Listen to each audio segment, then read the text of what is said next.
Chadron is or lots of parts of Nebraska are kind of diverse in their ecosystems. Some are, you got the sand hills that are just rolling grass, but when you get into Chadron, it's kind of a combination of a ponderosa forest plus a grass understory. As far as the communities here, there's a definite risk associated with living near the forested pine ridge. Wildfire is something that we deal with on a yearly basis, some years more than others. We've had, since I've been sheriff, 3 really big fires. And let me put it this way, when one of them starts, it stretches every resource we have to the absolute max.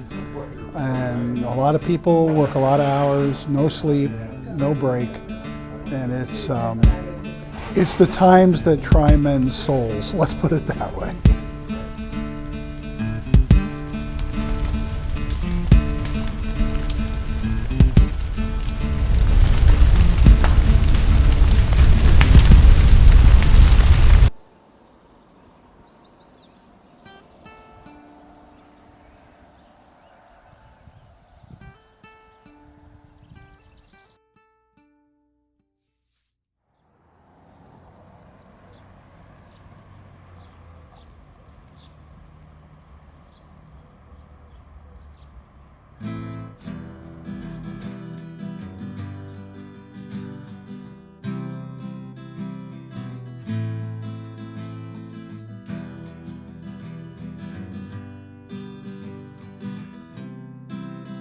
The Simtable allows you, projects onto sand the actual, what it would look like if you're in an airplane above the surface, and we can actually form the sand to be the actual topography of what Chadron is. It's topography, fuel, and weather. Those 3 things drive wildfire and how they grow. I can manipulate the weather, the wind, to anything I want, and then it knows what fuels. It knows if it's grass in that area versus if it's grass timber understory or if it's heavy timber. It knows the differences, and when you set a fire to it, each of those things are going to grow at a different, the fire's going to grow at a different rate.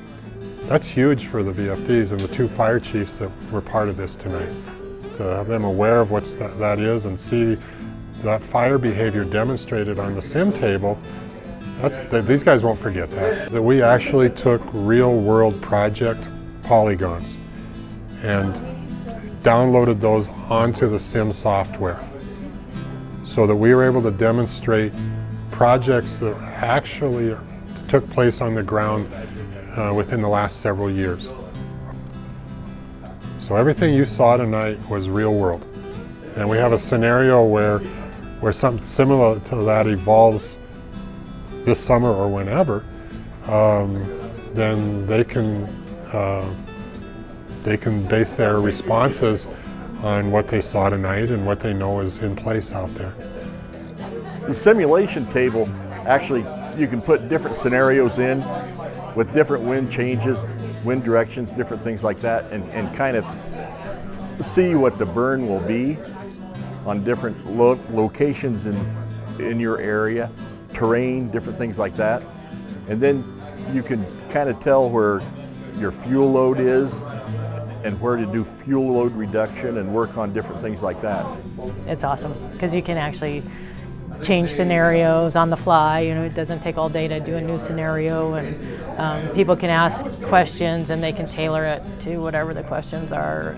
But I think everybody, landowners that could come to this and get a better idea what a fire can do in and around their property if that ever became a problem.